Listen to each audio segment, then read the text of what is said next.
ఓం శ్రీ గురుదేవాయ నమః. శ్రీ గురుదేవాయ నమః. ఓం శ్రీకృష్ణాయ నమః. శ్రీకృష్ణాయ నమః. ఓం వాసుదేవాయ నమః. వాసుదేవాయ నమః. ఓం హరయే నమః. హరే నమః. ఓం గోవిందాయ నమః. గోవిందాయ నమః. ఓం సంసారవైరిణే నమః. సంసార వైరి నమః. మానసికార్చనలో సంసార వైరినే నమః ఆ మంత్రానికి సమన్వయ మంత్రాలు చెప్పుకుంటున్నాము. చెప్పండి. తవ హితం ఏకం వచనం వక్ష్యే తవ హితం ఏకం వచనం వక్ష్యే శృణు సుఖకామో యది సతతం శృణు సుఖకామో యది సతతం స్వప్నే దృష్టం సకలం హి మృషా స్వప్నే దృష్టం సకలం హి మృషా జాగృతి చ స్మర తద్వదితి. జాగ్రత్త చ స్మర తద్వది. ఓం సంసార వైరినే నమః. సంసార వైరిణి నమః.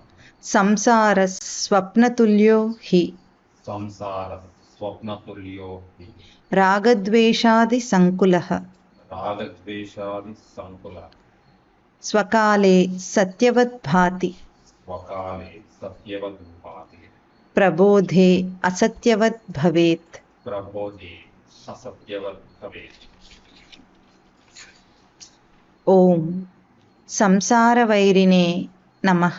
ఓం సంసార వైరిణే నమః. అశ్రద్ధధానాః పురుషాః అశ్రద్ధధాన పురుషా ధర్మస్యాస్య పరంతప ధర్మస్యాస్య పరంతప అప్రాప్య మాం నివర్తంతే అప్రాప్య మాం నివర్తంతే మృత్యు సంసార వర్త్మని. మృత్యు సంసార వర్త్మని. ఈ 3 శ్లోకాలు ఈరోజు మననం చేయాలి. ముందుగా తవ హితం ఏకం వచనం వక్ష్యే శృణు సుఖకామో యది సతతం స్వప్నే దృష్టం సకలం హి మృషా జాగృతి చ స్మర తత్వదితి. ఇది గురుదేవులు ఉవాచ. మనం పరమస్వామి వారి నోటిగా విన్నాము కనుక ఒక గొప్ప విశేషం ఏమిటంటే దాని మూల స్రోత్ అంటే ఎక్కడి నుండి గ్రహింపబడిందో మనకు తెలియనప్పటికీ కూడా దాని విలువ చాలా గొప్పది. ఎందుకంటే మనిషి ఎంతో జిజ్ఞాసతో సాధన చేస్తాడు. దేనికి సాధన చేస్తాడంటే ఈ ఆధ్యాత్మిక రంగంలోకి వచ్చిన తర్వాత ముక్తి కోసం సాధన చేస్తాడు. ముక్తి ఎటువంటి స్వరూపం అంటే ఏదైనా లోకంలో ఏం చేస్తాం, మనం ప్రయత్నం చేసి దాన్ని సాధిస్తాం, అంతేనా? అది లోక రీతి. ఏది కావాలన్నా ఒక ప్రయత్నం చేయాలి, దాని చేత సాధిస్తాం. చివరికి వడ్డించిన విస్తరలో ఉన్న అన్నమైనా మనం ప్రయత్నపూర్వకంగా నోట్లో పెట్టుకుంటేనే, నమిలితేనే, మింగితేనే అప్పుడు మనకు అది శక్తినిస్తుంది. అంటే మన ప్రయత్నం లేకుండా దేన్ని పొందలేం, తెలుసు బాగా మనకి. కానీ ఇక్కడికి వచ్చేటప్పటికి ఏమిటంటే ఈ ఆధ్యాత్మిక రంగంలో, సాధన రంగంలో ఒక గొప్ప విశేషము, జగద్విలక్షణమైన విశేషణం, జగత్తు కంటే వేరైన దర్శనం ఏమిటంటే ఏ ముక్తిని జీవుడు కాంక్షిస్తున్నాడో, ఏ ముక్తిని తాను కోరుతున్నాడో అది వాడికి ఉండే ఉంది. ఏ బ్రహ్మస్వరూపమును పొందాలనుకుంటున్నాడో, ఏ పరమాత్మను పొందాలనుకుంటున్నాడో అది ముందే ఉంది. ఉన్నదాన్నే పొందాలి, అన్నట్లా సంపాదించి పొందాలి. ఇప్పుడు ఇది ఉన్నదే, ఉన్నదాన్నే పొందాలి. చాలా గొప్ప విశేషం ఇది. ఎందుకంటే మనకు ఉన్నా కూడా తెలియటం లేదు. అట్లాగే రేపు ముక్తి వచ్చినా కూడా తెలియదు వాడికి. ఉన్నదాన్నే పొందాలంటే ఒక ఉదాహరణ చెప్తారు. మీ జేబులో ఒక బ్లాంక్ చెక్ ఉంది, ఎంత అంటే అంత రాసుకోవచ్చు.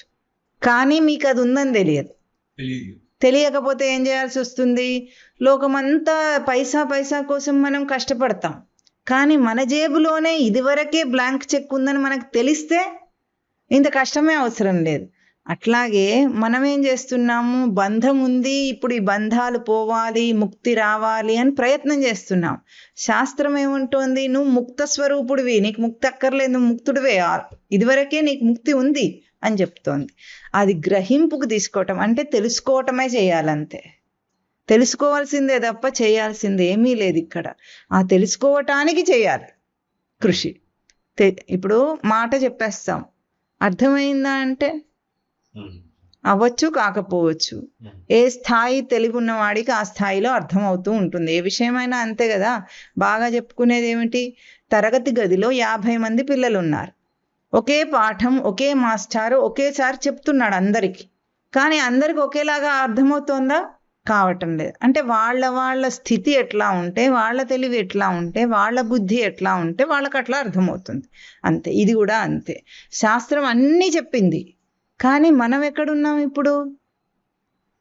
ఎంతవరకు విడుదల పొందాము? ఎంతవరకు సంసార భ్రాంతి వదిలింది? ఎవరిది వాళ్ళకే లెక్క. ఇప్పుడు గురువు మీద కానీ, శాస్త్రం మీద కానీ, పరమాత్మ మీద కానీ బాధ్యత లేదు. బాధ్యత అంతా ఎవరి మీద ఉంది? మన మీద ఉంది. ఎందుకంటే అవన్నీ ఇచ్చేసే ఉన్నాడు స్వామి. తిరుపతిలో అభయహస్తము మనం అడిగినప్పుడు పెడతాడా? ఎప్పుడు పెట్టే ఉంచుతాడా? అంతే. ఆయన ఎప్పుడు ఇట్లాగే ఉంటాడు. నువ్వెళ్ళి అడిగి తీసుకుంటావు, అభయం ఇవ్వు తండ్రి, అభయం, నేను ఎప్పుడు ఇట్లాగే ఉన్నా కదా అంటాడు ఆయన. అంతేనా? స్వామి ఆశీర్వాదం ఎప్పుడూ ఉంది, గురువు ఆశీర్వాదం ఎప్పుడూ ఉంది, శాస్త్రం ఆశీర్వాదం ఎప్పుడూ ఉంది. మనం తీసుకోవట్లేదు, మనమే దాన్ని ఏం చేస్తున్నాము? ఎదిరిస్తున్నాం. ఇది బాగా గుర్తుపెట్టుకోవాలి. ఆ జీవ ప్రకృతి, జీవ ప్రవృత్తి అందాం, ఆ జీవ ప్రవృత్తి ఎదిరిస్తోంది. అయితే శాస్త్రం ఏం చెప్తుంది? ఏ జీవ ప్రవృత్తి ఎదిరిస్తే నువ్వు బంధాన్ని అనుభవిస్తున్నావో అసలు ఆ జీవుడే లేడంటోంది. గొప్ప డిక్లరేషన్ ఇది. ఏ జీవ అంటే మన బంధము ఊహ. అంటే ఎట్లాగంటే పూర్వం ఒకసారి ఏమైందట, ఒక పొలానికి ఎడ్లను తీసుకెళ్తారు కదా, ఎడ్లను తీసుకొని వెళ్తున్నాడు ఒక రైతు. రోజు అక్కడికి వెళ్ళిన తర్వాత ముందు ఆయన అంత ఏర్పాటు చేసుకునేటప్పుడు ఆ ఎడ్లను తీసుకెళ్ళి చెట్టుకు కట్టేస్తాడు. కట్టేసేటప్పుడు ఏం చేస్తాడు? తాడు కావాలి కదా, రోజు తాడు తీసుకెళ్తాడు, ఆ చెట్టుకు కట్టేసుకుంటాడు. కట్టేసుకున్న తర్వాత ఏం చేస్తాడు? అతను ఏమైనా పొలంలో ఏర్పాట్లు చేసుకొని దున్నటానికి ముందే ఆ ఎడ్లను పట్టుకోవడానికి ముందే కొంచెం ఏర్పాటు చేసుకోవాలి. అంత లోపల అవి గడి తినద్దు కాబట్టి కట్టేసి పెడతాడు. రోజు అట్లా చేస్తున్నప్పుడు ఒకసారి ఏమైందట అంటే తాడు తీసుకురావటం మర్చిపోయాడట. మర్చిపోతే ఇప్పుడు ఎడ్లను ఏం చేయాలి? అక్కడ చుట్టుపక్కల చూస్తే అక్కడ ఏం తాడు అందుబాటులో లేదు. అప్పుడు ఏం చేశాడు? వీడికి ఆలోచన తోచింది ఏమిటంటే, సరే రోజు కట్టేస్తున్నట్టే కట్టేస్తా, ఊరికే తాడు లేకపోయినా. అట్లా అంటే ఎద్దేమనుకుంటుంది? నిజంగానే కట్టేశాడు అనుకుంటుంది. ఇక అది తాడు లేకపోయినా కదలదు అక్కడి నుండి, అట్లా పడుంది. నిజంగానే పడుంది అది. ఇతను అనుకున్నాడు, చేశాడు, ఆ ఊరికే యాక్షన్ చేశాడు అన్నమాట, తాడు లేకపోయినా కట్టేసినట్టు. తర్వాత ఏం చేశాడు? పని అయిపోయిన తర్వాత విప్పాలి కదా, విప్పేటప్పుడు తాడు లేకుండా రా అంటుంటే రాకపోతే అప్పుడు ఆలోచించాడు, ఎందుకు రావట్లేదు ఇది అంటే, ఓహో దాని బుర్రలో తాడు ఉంది, నిజంగా లేకపోయినా తాడు ఉంది. కాబట్టి ఇప్పుడు మళ్ళీ ఏం చేయాలి? కట్టినట్టు ఎట్లాగైతే యాక్షన్ చేశాడో విప్పినట్టు కూడా నటించాలి కదా, నటన. ఆ విప్పినట్టు నటిస్తే అప్పుడు అది నేను రిలీజ్ అయ్యాను అనుకుంటుంది. అట్లాంటి ఆ ఎద్దు లాంటి పశుబుద్ధి మనకుంది. పశుత్వం అంటే ఏమిటో తెలుసా? పశుత్వం అంటే మనం ఏదో తిట్టనుకుంటాం. పశుబంధనే ధాతు, లేని బంధాన్ని ఊహించుకోవటం పశుత్వం. అట్లా ఉన్నాడు మనిషి. నేను జీవుణ్ణి, నేను జిల్లేడుకాయని, నాకు సంసారం ఉంది, నేను ఈదాలి, నేను దాటాలి, నేను అది చేయాలి, నేను ఇది చేయాలి అనే ఒక గొప్ప భ్రాంతట ఇది. మామూలు భ్రాంతి అయితే ఎట్లా ఉంటుంది? తొందరగా పోతుంది. ఈ గొప్ప భ్రాంతి నుండి బయటపడటానికి ఎటువంటి చిన్న చిన్న సాధనలు సరిపోవు. అసంగ శస్త్రేణ దృఢేన చిత్వ అన్నట్టుగా ఒక మాట ఎట్లా ఉండాలంటే అసలు అది లేనే లేదు పో అని గట్టిగా అంటే ఇంకేం చేస్తాడు? లేనే లేదు బంధం అంటే ఏం చేస్తాడు? గట్టిగా చెప్తే సరే అన్నారు. అటువంటి దృఢమైన వాక్యం ఉంటేనే మనిషి బయటపడతాడు. వేదాంతము సాధన చతుష్టయ సంపదను చూపించింది, ఒక సాధన క్రమాన్ని చూపించింది. తప్పకుండా చేయాలని, చేయొద్దని అనట్లేదు. కానీ చివరికి ఏం చేసింది? అన్నిటినీ, నీ సాధనతో సహా అన్నిటినీ క్లీన్ వాష్. దీనికి మంచి ఉపమానం ఏం చెప్తారంటే, బట్టలకు మరక మురికి అంటింది అనుకోండి, మనం ఏం చేస్తాం? సర్ఫ్ వేస్తాం. సర్ఫ్ వేస్తే కదా బాగా పోతుంది. సర్ఫ్ వేసిన తర్వాత సర్ఫ్ మరక తీసేసింది, ఇప్పుడు సర్ఫ్ను కూడా తీసేయాలి కదా, అంతేనా? సర్ఫ్ ఉంచుకుంటామా? మంచిది మరక పోయింది కదా, సర్ఫ్ అయితే మంచిదే కదా అని ఉంచుకుంటామా? మరక పోవాలి, సర్ఫ్ కూడా పోవాలి, అంతే. అట్లా తుడిచిపెడుతుంది నీ సంసారాన్ని, సాధన భ్రాంతిని అన్నిటినీ కూడా. చివరి మెట్టది ఈ శ్లోకం అటువంటిది. ఇక్కడ ఏమంటున్నారు? తవ హితం, నీ మేలు గోరి ఏకం వచనం వక్షే, ఒక్క మాట చెప్తా విను. శృణు. ఏకం వచనం వక్షే, ఒక్క మాటని చెప్తాను నేను, శృణు, విను. ఎప్పుడు? సుఖకామో యది సతతం, ఎప్పుడు సుఖాన్ని కావాలని కనుక నువ్వు అనుకుంటే, సుఖం ఎప్పుడు ఉండాలి? నిత్యం ఎప్పుడు ఉండాలా? కొంచెంసేపు, ఒక గంట సేపు సుఖం ఉండి తర్వాత పోయినా పర్వాలేదా? పద్దాకా సుఖం ఉండాలి, అంతేనా? అంతే. ఉండాలంటే ఈ ఉపాయం చెప్తున్నారు. ఎప్పుడు సుఖంగా ఉండాలంటే ఒక ఉపాయం, పద్దాక సుఖం అంట. మోవ భాష ఇది. అందరు మన వాళ్ళు కూడా పద్దాక నేర్చుకుంటారు. సుఖం ఎప్పుడు కావాలంటే విను. ఎట్లా? స్వప్నే దృష్టం సకలం హి మృష జాగృతి చస్మర తద్వగతి. కలలో కనిపించే మొత్తం కలంతా, కలలో ఉన్న పాత్రలు, కలలో ఉన్నవన్నీ సన్నివేశాలు, అంతా కథంతా, కలలో వచ్చే కథంతా అబద్ధమేనా కాదా? ఎట్లాగైతే కల్పితం. అబద్ధం. ఎటువంటి అబద్ధం అది? ఎవడో చేశాడేమిటి? తనే కన్న కళ, తన మనస్సే సృష్టించిన కళ. అదెంత అబద్ధమో ఈ జాగృత్ జగత్తు కూడా అంతే అబద్ధం. ఇది తెలుసుకో సరిపోతుందంట. తత్వదితి జాగృతి చ స్మర తత్వదితి, జాగృతిని కూడా అంతే అని తెలుసుకో అంటున్నారు. సింపుల్గా లేదు, ఏమైనా కష్టపడాలా? అంత తలకాయ ఊపినంత తలకాయ ఊపితే ఇప్పుడైతే ఊపేస్తారు, తర్వాత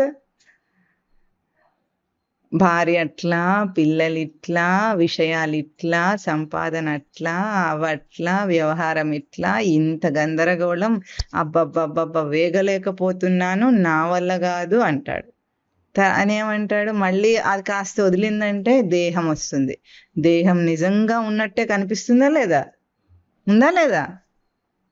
ఉందా? ఉన్నట్లుందా? ఉందిగా అంటే ఇంకా అయిపోయింది. లేదుగా చెప్పమంటారా ఎట్లా లేదో? రాత్రి పడుకున్నప్పుడు దేహం ఏమైంది? ఎక్కడికి పోయింది? మీ స్మరణలో లేకపోతే సృష్టిలో ఏదీ ఉండదు. మన స్మృతి అంటే మనకు మళ్ళీ ఈ లోకమంతా ఎప్పుడు వస్తుంది? నిద్ర నుండి మేలుకొని అప్పుడు ఉంది అంటే వస్తుంది. అప్పటిదాకా ఏమైంది? మధ్యరాత్రి లోకమంతా ఎక్కడికి పోయింది? కునుకు పడితే ఎక్కడికి పోతోంది? మత్తు వచ్చినప్పుడు, కళ్ళు తిరిగి పడిపోయినప్పుడు లోకం ఏమైంది? నేనైతే ఉన్నాను కదా, ఇంకా చచ్చిపోలేదు కదా.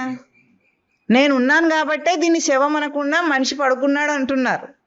లేకపోతే నేను లేకపోతే శవం అనేవాళ్ళు. కానీ నేనున్నాను, కానీ ఈ లోకం అంతా లేకుండా పోయిందా లేదా అంటే మనకు అనుభవంలో ఉందా లేదా? ఇక్కడ గొప్ప విశేషం ఒకటి చూపిస్తున్నారు. మనకు ఈ భ్రాంతి కలిగింది కానీ ఒక మంచి ఆట ఏమిటంటే, ఇక్కడ జీవుడు వాడే భ్రాంతి కల్పించుకున్నాడు. అంటే మీకు ఒక మేజ్లోకి ప్రవేశిస్తున్నట్టు అనమాట. ఒక అయోమయం దాంట్లో మేజ్ ఏమంటారు? మేజ్, భూల్ భులయ్య అంటారు. పజల్ దాంట్లో ప్రవేశిస్తున్నాడు, కానీ బయటికి వచ్చే దారి వేసుకొని ప్రవేశిస్తున్నాడు. మనిషి కల్పించుకుంటున్న ఈ భ్రాంతి బయటికి తీసుకొస్తుంది వాడినే. ఎందుకు? కల్పించేది వాడే, వాడికి బాగా తెలిసి ఎట్లా బయటికి రావాలో. అందుకే ఎప్పుడో అప్పుడు వస్తాడు. కాకపోతే ఎట్లాగంటే తను ఎంతసేపు కావాలంటే అంతసేపు కలగంటాడు. మేలుకోకపోతే కళ వస్తూనే ఉంటుంది కదా. కళ్ళు మేలుకోకపోతే వస్తుంది కదా. ఎంతసేపు కావాలంటే అంతసేపు పడుకున్నాం అనుకోండి, కళ వస్తుంది, లేస్తే రాదు. అట్లాగే ఈ జాగృతి జగత్తులో ఎరుక రావాలి, జాగృతి కావాలి. ఇప్పుడు మనం లేచిలేము, నిజంగానే పడుకొని ఉన్నాం. లేచి ఎవరు ఉంటారు? జ్ఞానొక్కడు ఉంటాడు. వాడికి తెలుసు ఇది జరుగుతున్నప్పుడే ఇది అసత్యం, ఇది కల్పితం. ఎట్లా తెలుసు? ప్రమాణం ఏమి? నిన్న జరిగింది ఇప్పుడు ఏదైనా ఉందా? అన్నీ పోయినాయి కదా. నిన్న తిన్న తిండి లేదు, నిన్న పీల్చిన గాలి లేదు, అయిపోయింది కదా. ఇప్పుడు వదిలేసిన గాలి లేదు, ఇప్పుడు పీలుస్తున్న గాలి లేదు, ఇప్పుడు తిన్న తిండి లేదు, ఏది ఉండదు. శక్తి అయింది కదా, దేహంలో శక్తి వచ్చింది కదా తిన్నదానికి. అంటే ఏది 4 అడుగులు వేస్తే శక్తి ఖర్చు అయిపోయింది. మళ్ళీ తిండి తింటేనే శక్తి వస్తుంది. శక్తి ఎక్కడ స్టోర్ అవ్వట్లేదు కదా. మహా అయితే ఎట్లా, మొన్న ఆయన ఎవరో చేశారు కదా, నిరాహార దీక్ష చేశాడు, పేరు గుర్తు రావట్లేదు, ఇంత పేరు ఉంది అతనిది, అందుకే వాంగ్చుక్, ఏదో వాంగ్చుక్ ముందేదో ఉంది, ఉమన్న ఏదో అటువంటి, సరే ఏదో వాంగ్చుక్. అతను నిరాహార దీక్ష చేస్తే 25 రోజులు బ్రతికాడు. పొట్టి శ్రీరాములు గారు చేస్తే 56 రోజులు బ్రతికారు. అయితే అంతసేపు మనకు ఎనర్జీ స్టోర్ ఉంది. ఆ తర్వాత ఏమైంది? పోతుంది. అంటే ఏది గడిచిపోయిందో అదేది ఎక్కడ కనిపించటం లేదు, దాటిపోతుంది. ఎంతో మంది వచ్చారు, ఎట్లా జన్మలు ఎట్లా దాటిపోయినాయో ఇది కూడా దాటిపోతుంది. ఎందుకు పోతుంది అంటే దానికి రూపం సత్యం కాదు కాబట్టి. మనం పట్టుకున్నంతసేపు ఉంటుంది, మనం విడిచేస్తే పోతుంది. కళ మనస్సు నిలిచినంతసేపే కళ ఉంటుంది, మనస్సు నిద్రపోతే కళ ఉండదు. అట్లాగే మనం ఈ జగత్తులో మనస్సు నిలుపుతున్నాం. మనం మనస్సు నిలిపితేనే ఈ విషయాలు ఉంటాయి. ఏదైనా బాగా మనకు బాధ కలిగింది అనుకోండి, మనం ఏమంటాం? కాసేపు అట్లా మనసుకి విశ్రాంతి కావాలి, అట్లా బయటికి వెళ్ళొద్దాం పద, ఇక్కడ పద్దాకా అదే ఆలోచించొద్దంటామా? ఎప్పుడు అదే ఆలోచించొద్దంటామా? అట్లా వెళ్ళొస్తే మనసు కాసేపు దాన్ని వదిలేస్తుంది, ఆ విషయాన్ని వదిలేస్తుంది, బాధ తగ్గిపోతుంది. మీకు తెలిసి ఏదైనా నొప్పి ఉందనుకోండి బాగా, ఎవరికైనా సరే ఏదైనా పీడ, బాధ, నొప్పి దేహంలో ఉన్నప్పుడు వాళ్ళకి ఇష్టమైన పని, మనస్సుకు ఆసక్తి కలిగించే పని చేస్తే అది తెలియదు. కొంతమందికి ఏమో ఎవరితోనో మాట్లాడితే తెలియకుండా పోతుంది. కొంతమందికి ఏదైనా టీవీలో చూస్తే కాసేపు సినిమా ఏదో ఒకటి వాళ్ళకి ఇష్టం ఉన్నది చూస్తుంటే నొప్పి తెలియకుండా ఉంటుంది. అంతేనా? అందుకే ఈ మధ్య హాస్పిటల్లో టీవీలు కూడా పెడుతున్నారు, పేషెంట్కి ఏం తెలియకుండా ఉండాలని. అప్పుడు డాక్టర్ ఇచ్చే మందులు కూడా ఏం అడగడు, అపస్మారక స్థితిలో ఏమిస్తే అది తీసుకుంటూ ఉంటాడు అంతే. నర్సు వస్తుంది, గంటకో ఇంజెక్షన్ పొడుస్తుంది, పోతూ ఉంటుంది, టీవీ చూసుకుంటూ హాయిగా ఉంటాడు. తెలియనివ్వకుండా హాస్పిటల్లో ఉన్నంతసేపు నొప్పి లేకుండా మేనేజ్ చేసి పంపించేస్తారు వాడిని. అట్లా మనిషి ఏం చేస్తాడంటే మనస్సు దేన్ని పట్టుకొని ఉంటుందో అది ఉంటుంది. మనస్సు పట్టుకోకపోతే ఆ జగత్తు తనకు ఉండదు. బాధ కలిగిస్తే ఏం చేయాలి? ఏ విషయమైనా కష్టంగా ఉంటే, బాధగా ఉంటే మనస్సును దాని మీద నుండి పక్కకు తీసేసేయాలి. వదిలేస్తే ప్రశాంతతయే ప్రశాంతత, కావలసినంత ప్రశాంతత వస్తుంది. అప్పుడు కావాలి అని మనస్సు పట్టుకుంటే మాత్రం అక్కడ ప్రశాంతంగా ఉండదు. ఎంటర్టైన్మెంట్ దానికి. అది ఇప్పుడు ఎంటర్టైన్మెంట్ ఎట్లా ఉంటుందంటే, సినిమాకి వెళ్తాం. ఎట్లాంటి సినిమాలు ఉంటాయి? కొన్ని సినిమాలేమో కామెడీ సినిమాలు నవ్విస్తాయి, కొన్ని సినిమాలేమో డ్రామా, ఫ్యామిలీ డ్రామా సినిమాలు ఉంటాయి కదా, అవి ఏడిపిస్తాయి. అవునా? కొన్ని సినిమాలే సస్పెన్స్ థ్రిల్లర్స్ ఉంటాయి, కొన్ని సినిమాలేమో వీటిని ఏమంటారు, హారర్ సినిమాలు ఉంటాయి. ఇన్ని రకాల సినిమాలు అన్నీ ఉన్నాయి. హారర్ సినిమాకి ఎందుకు వెళ్తారు జనాలు? భయపడుతూ భయాన్ని ఎంజాయ్ చేస్తాడు. భయాన్ని ఎంజాయ్ చేసేవాడే హారర్ సినిమాకి వెళ్తాడు. సస్పెన్స్ని ఎంజాయ్ చేసేవాడే సస్పెన్స్ థ్రిల్లర్ చూస్తాడు. ఫ్యామిలీ డ్రామాని ఎంజాయ్ చేసేవాడే ఫ్యామిలీ డ్రామా సినిమాకి వెళ్తాడు. హాస్యాన్ని ఎంజాయ్ చేసేవాడు కామెడీ సినిమాకి వెళ్తాడు. దేన్నైనా దేనికోసము ఎంజాయ్ చేయటం కోసం, అంతేనా? ఇప్పుడు ఎంజాయ్ చేయండి. ఏది ఉంటే కష్టాన్ని ఎంజాయ్ చేయాలి, సుఖాన్ని ఎంజాయ్ చేయాలి. ఏది వచ్చినా సరే ఆనందించు, ఎందుకంటే నువ్వు పట్టుకున్నావు దాన్ని, అది నీ దగ్గరికి రాలేదు పాపం. ఏ విషయమైనా మనం పట్టుకొని మనం మనస్సుని అక్కడ గట్టిగా పెడితే అది ఉంటుంది. కాసేపు మన మనస్సు అక్కడ నుండి పక్కకి వెళ్ళింది అనుకోండి, అది ఉండదు లోకంలో. ఇంతే, మనస్సు కల్పించే వికల్పమే ఈ జగత్. అది బాగున్నా సరే బాగాలేకపోయినా సరే, అది సాధన అయినా సరే సంసారం అయినా సరే. ఇక్కడ గొప్ప విషయం అంటే సాధనైనా అంతే. అప్పుడు ఏమంటుంది, ఇందాక ఎడ్లను కట్టేసాడు చూసారా, అది సంసారం. తర్వాత ఎడ్లను విడిపించాడు చూసారా, అది సాధన. తాడెప్పుడూ లేదు, రెండు యాక్షనే. ఒకటేమో కట్టేస్తున్నట్టు, ఒకటేమో విడిపోతున్నట్టు. ఆ పశువుకి అట్లా సత్యం. మరి కట్టేవాడికి విడిపించేవాడికి యాక్షన్ చేస్తున్నప్పటికీ ఎట్లాగైతే బంధం ఉండదో, అట్లాగే తెలిసి ప్రవర్తించే జ్ఞానికి ఈ సంసార బంధం ఉండదు. వాడు ఇష్టం ఉంటే కట్టుకుంటాడు, ఇష్టం లేకపోతే ఊరుకుంటాడు. రెండు ఆ స్వేచ్ఛ జ్ఞానికి ఉంటుంది. సృష్టిలో అందరికంటే గొప్ప స్వేచ్ఛ జ్ఞానికి ఉంటుంది.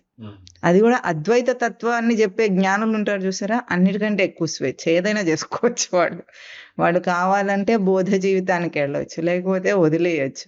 ఎట్లా కావాలంటే అట్లా ఉన్నా. ఎందుకంటే వాళ్ళకి బాగా తెలిసిన సత్యం ఇదేది సత్యం కాదని.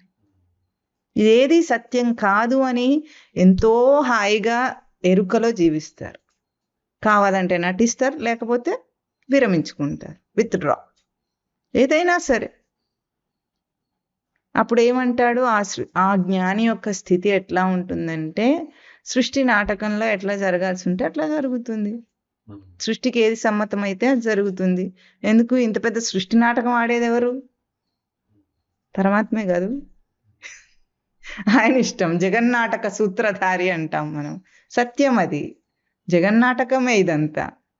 అందులో మనదో చిన్న పిల్ల నాటకం. మనం ఆ నాటకాన్ని జగన్నాటకానికి వదిలేసామనుకోండి, స్టోరీ, స్క్రీన్ ప్లే, డైరెక్షన్ అన్నీ ఆయనదే. మనకేమి కొన్నిసార్లు కళలు చూసారా, మనమేం అనుకోకుండానే వస్తాయి, పోతాయి. మనం ఎప్పుడు కళ ఎందుకు ఇట్లా వచ్చిందని అనుకోము. సాధారణంగా అయితే అనుకోరు. ఇక మరీ కళల శాస్త్రం కూడా ఎవరన్నా చదువుకుంటే అనుకుంటారేమో కానీ ఇది ఎందుకు ఇట్లా అయింది, అదెందుకు అట్లా అయిందని ఆలోచిస్తారు. మామూలు మనిషి ఏం చేస్తాడు, ఏ కళ వచ్చినా సరే లేచిన తర్వాత ఉట్టిదే కదా అని ఊరుకుంటాడు, అంతేనా? కల్లో ఇట్లా వచ్చింది, ఇప్పుడు నాకు ఏమవుతుంది అని అడుగుతారు కొంతమంది, అది కూడా అడుగుతారు. ఎందుకంటే వాడికి ఇంకా భ్రాంతిని జీవింపజేయాలని ఇంకా ఎక్కువ కోరిక ఉంటుంది. లేకపోయినా సరే దాని మీద మాట్లాడుకుంటారు. అట్లాగే లోకంలో మనం ఎన్నెన్ని మాట్లాడుకుంటున్నామో, ఏమేం చేస్తున్నామో అవన్నీ నిజంగా ఉన్నవేం కాదు, అన్నీ లేని వాటి గురించి మాట్లాడుకుంటున్నాం. మనం ఎన్ని గంటలైనా మాట్లాడుకోగలం, మనం అంత సమర్థులం. మనం ఎవరు? మన మనస్సు, మనం కాదు. అది మన మనస్సు అటువంటిది. ఆ మనస్సుని మరలించి దానికి ఎరుక ఇవ్వాలట. ఎరుక అంటే ఏమిటి? సచ్చిదానందముల స్పర్శనివ్వు మనస్సుకి. అప్పుడు ఆ మనస్సే అంటుంది ఇదంతా ఉట్టుట్టిదే అంటుంది. ఇప్పుడు చెప్పేది కూడా ఆ మనస్సే కదా, ఇప్పుడు చెప్తే వినేది కూడా ఆ మనస్సే కదా. ఆ మనస్సు ఇప్పుడు ఏమంటుంది, ఇన్నాళ్ళు సంసార నాటకము, సాధన నాటకాలు అన్నీ చేసి తర్వాత ఒక్కసారిగా ఏమంటుంది, ఎల్లప్పుడూ సుఖంని కోరుకున్న వాడివైతే వదిలేయి. ఎట్లా వదిలేయి? రాత్రి కళను ఎట్లా వదిలేసావు? కల్లో ఒక అందమైన అమ్మాయితో పెళ్ళయింది అనుకుందాం. అందమైన అమ్మాయితో పెళ్ళయింది, పిల్లలు కూడా పుట్టారు. పుట్టి వాళ్ళు కూడా పెద్దవాళ్ళు అయ్యారు, తాత అయ్యాడు, ఇంకా 4-5 పుట్టారు, చాలా మంది తాతలు అయ్యాడు. అంటే ఇంతమంది మనవలు మనవరాళ్ళు పుట్టారు. అందరు పుట్టిన తర్వాత భార్య చచ్చిపోయింది కల్లో, ఆ అందమైన భార్య. అంతా ఒక గంటలోనే అయిపోయింది. పెళ్లి చేసుకోవటము, పిల్లల్ని కంటము అన్నీ అయిపోయిన తర్వాత లేచిన తర్వాత ఇప్పుడు నేను ఒక్కడనే ఎట్లా బ్రతకాలి, నా భార్య చచ్చిపోయిందని ఏడుస్తాడా? అదెట్లాగో నిజంగా చచ్చినా అంతే, ఇది కూడా కలనే అని చెప్తున్నారు ఇక్కడ. అంతే, అదేమో కలేమో చిన్నది. మదాలస జోలపాటలో చెప్తుంది, సంసారం ఇది దీర్ఘ స్వప్నం అని నమ్ము. ఎక్కువసేపు ఉండే కళ ఇది. ఆ కళ ఏమో 1-2 గంటలు ఉంటుంది, దానికి టైం ఉండదు దానికి. ఒక్కొక్కసారి తెలుసా మీకు, కుర్చీలో కూర్చొని కునుకు పడుతుంది చూసారా, అప్పుడు కూడా కళ్ళు వచ్చేస్తాయి. ఆ క్షణకాలమే, గడిచింది 5 నిమిషాలు, అంతలోపలే 70 ఏళ్ళు గడుస్తాయి అక్కడ కళ్ళు. అంటే కళ యొక్క కాల ప్రమాణాలు మన కాల ప్రమాణాలు వేరుగా ఎట్లా ఉన్నాయో, జాగరూకత పొందిన జ్ఞాని యొక్క కాల ప్రమాణమే వేరు. వాడు కాలాతీతుడు. వాడికి దేహంతో కానీ, దేహం యొక్క వయస్సుతో కానీ, దశలతో కానీ, శైశవ, బాల్య, కౌమార, యవ్వన, వార్ధక్య దశలు ఏవైతే ఈ దేహానికి కలుగుతున్నాయో వాటితో ఏ సంబంధం లేదు. వాడు అతీతంగానే బ్రతుకుతుంటాడు, అతీతమైన ఎరుకలో బ్రతుకుతుంటాడు. ఎరుక ఎట్లా తెలుస్తుంది చెప్పండి? ఇప్పుడు ఒక మనిషిలోని భ్రాంతి ఎట్లా తెలుస్తుంది మనకు? వాడి ఆసక్తిని చూసి తెలుస్తుంది. విషయం పట్ల వాడికి ఆసక్తి ఉన్నదాన్ని బట్టి తెలుస్తుంది. అట్లాగే ఒక మనిషి యొక్క జ్ఞానం ఎట్లా తెలుస్తుంది? వాడి విషయం పట్ల ఎంత అనాసక్తుడు దాన్ని బట్టి తెలుస్తుంది. ఆసక్తి ఉన్నవాడు ఎంతైనా సరే మనస్సు అందులో రంగరించి ప్రవర్తిస్తాడు. అనాసక్తి ఉన్నవాడు రంగరించలేడు, వాడికి భారం అవుతుంది, అది వదిలించుకునే ప్రయత్నం చేస్తాడు, విషయాన్ని కల్పించుకోడు. తటస్థించింది అంటే తనకై తాను యదృచ్ఛాలాభ, వాడు కోరకపోయినప్పటికీ వాడికి వస్తే వేలు పెడతాడు, కానీ వాడంతటా వాడు వెళ్ళి వేలు పెట్టాలని అనుకోడు జ్ఞాని అయితే. అష్టావక్ర గీత అయితే ఇంకా ఇంకా పైమెట్టుగా ఏం చెప్తుంది? కర్తవ్యం అని అనుకోవటం కూడా పెద్ద భ్రాంతి. ఇది నా కర్తవ్యం, ఇది నేను చెయ్యాలి అనే కర్తృత్వం ఉంది చూసారా, అది కూడా అటువంటి భ్రాంతి. కనుక కర్తవ్యాలు ఏం లేవు. కర్తవ్యం ఏమిటి? You become an instrument of the universe, universal game. దాంట్లో నువ్వు ఒక పరికరమే, అంతే. నడుస్తోంది, నడవనివ్వు. ఆగిపోయింది, ఆగనివ్వు. నీదేం పోయింది? మనకి ఎట్లా చెప్తే, వాన రాకడ ప్రాణం పోకడ ఎవరు చెప్పలేరు అంటారు. విన్నారా ఎప్పుడైనా సామెత? వాన రాకడ ప్రాణం పోకడ తెలియదుగా. అట్లాగే ఏం జరుగుతుందో మనకు మాత్రం ఏం తెలుసు, వేరే మాత్రం బాగా తెలిసిపోయినట్టు ఇది ఒకటి తెలియనట్టు. వాటిని మనం ఆపలేం. వాన రాకడం కానీ ప్రాణం పోకడం కానీ మనం ఆపలేం. వేరే దేన్ని ఆపగలమా? వేరే ఆపగలిగినట్టే చెప్తాడు. ఇంకా ఇది ఒక్కటే చేయలేనట్టు నువ్వు ఏది చేయలేవు, ఎందుకంటే నువ్వు చేస్తే జరగట్లేదు ఇవన్నీ. కాబట్టి ఏదైనా అంతే సృష్టిలో, అది జరగనివ్వండి. జరిగితే జరుగుతుంది, జరగకపోతే లేదు. ఓపిక ఉంటే పాల్గొనాలి, ఓపిక లేకపోతే ఉపసంహారం, ఊరుకోవాలి. ఊరుకున్నంత ఉత్తమం లేదు, అంతేనా? సామెతలు అన్నీ ఉన్నాయి. అసలు ఎంత ఊరుకున్నంత ఉత్తమం లేదు. ఏం మాట్లాడకపోతే హాయిగా ఉండొచ్చు కదా, అంతే. ఊరుకున్నంత ఉత్తమం లేదు. కావాలంటే ఊరేసుకున్నట్టు ఉంటుంది, ఇంతే. అదే చెప్తున్నారు, జాగృతి చ స్మర తత్వత్. ఏదైతే సకలం మనః మృష, స్వప్నంలో ఎంత స్వాంసారోహణం అని ఒకటి చెప్తారు శాస్త్రంలో. ఏమిటంటే వాడు చనిపోయినట్టు కలొస్తోందట. చనిపోతే ఏం చేస్తారు? పాడగడతారు కదా. పాడగట్టేవాడెవడు? ఈ మనస్సే వెళ్ళి అక్కడ పాడగడుతూ ఉంటుంది. ఆ పాడెవరు? మనస్సే పాడని కల్పిస్తుంది, పాడ తెచ్చుకుంటుంది. మెటీరియల్ కొనుక్కురాకర్లే, అక్కడ బయటికి వెళ్ళి కొనుక్కొచ్చే పని లేదు. ఈ మనస్సే పాడని తయారు చేసుకుంటుంది, కడుతూ ఉంటుంది. తర్వాత ఆ శవం ఎవరు? ఈ మనస్సే. మళ్ళీ పాడే మోసేవాడెవడు? ఈ మనస్సే శవము, ఈ మనస్సే పాడే, ఈ మనస్సే శవాన్ని మోస్తోంది. అన్నీ మనస్సే. పక్కన ఏడ్చేవాళ్ళు ఎవరు? మనస్సే. అన్నీ అదే. ఎట్లాగో ఈ జాగృతిలో కూడా నీ మనస్సే ఇన్ని వికృత రూపాలను దాల్చి నిన్ను ఆటలాడిస్తుంటే నేను మనస్సు అనుకొని అందులో జీవించద్దు ఎప్పుడు. ఇదంతా కూడా నేను కాదు అన్న ఎరుకలో ఉండు. ఆడుకొని దానికి ఎంత ఓపిక ఉంటుంది. ఇంకొక విషయం ఏమిటంటే, మనస్సుకి ఇంత గొప్ప తెలివి ఎట్లా వచ్చింది, ఇంత శక్తి ఎక్కడి నుంచి వచ్చిందంటే, అదేం చేస్తుందట, సచ్చిదానంద స్మృతి నుండి కొంచెం అరువు తీసుకుంటుంది. అరువు తీసుకొని ఆటలాడుతుంది. ఎట్లాగంటే, రాజేమో బాగానే ఉంటాడు, ఆస్తి ఎంత ఉన్నా కానీ అహంకారం లేకుండా ఉంటాడు. కానీ రాజు దగ్గర పనిచేసే మంత్రులు ఉంటారు చూసారా, వాళ్ళకి ఎంత అహంకారం ఉంటుందో. వాడు నేనే అంతా అనుకుంటాడు. మన దగ్గర సీఎం, పిఎం, పిఏలు ఉంటారు చూసారా, పిఎంకి ఎంత డిమాండ్, పిఏకి ఎంత డిమాండ్ అండి? పిఎంని కలవాలంటే పిఏని పట్టుకోవాలి, అంతేనా? ఇక అంత వీడే రాజు అనుకుంటాడు వీడు. అట్లాంటిది మనస్సు. అదే స్వామి చెబుతారు మేడం, దేవుడు వరం ఇచ్చినా పూజారి వరం ఇవ్వడానికి. అట్లాగే లోపల సచ్చిదానంద స్మృతి తేజోవంతమైన ప్రకాశం ఉండగా దానికి ఏం అహంకారాలు లేవు. మనస్సు దాని వాసన కొంచెం తీసుకొని దాని నుండి అరువు తీసుకున్న ఉనికితో ఇంత ఆటలాడుతుంది అది. మనం ఏం చేయాలి? పిఎల్ అన్యాయం అక్రమాలు చేస్తుంటే, అవినీతి చేస్తుంటే ఏం చేయాలి? పిఏ పదవి నుండి తొలగించారు, అంతేనా? అట్లాగే మనస్సుకు సచ్చిదానంద స్మృతిని అరువు ఇవ్వటం ఆపేయటం అంటే అది నేను కాదు, నేను అందులో పాల్గొనను అని మనం అనుకుంటే గనుక మనస్సు ఆటలు సాగవు. మనస్సు దానంతట అదే ఇంకేం ఆటలు సాగట్లేదు, ఇక్కడ ఎవడు ఎంటర్టైన్ కావట్లేదు నేను చేసే ఆటకు అనుకొని అది ఆపేస్తుంది. మనస్సును నియంత్రించాలంటే ఒక్కటే, మనం ఎంతగా దాంట్లో ఇన్వాల్వ్ అయితే అది ఆటలాడుతుంది. లోకంలో ఎప్పుడైనా చూసారా, ఇళ్ళల్లో అత్తా కోడళ్ళు, భార్యాభర్తలు పోట్లాడుకుంటూ ఉంటే ఎప్పుడు పోట్లాట ఎక్కువసేపు సస్టైన్ అవుతుంది?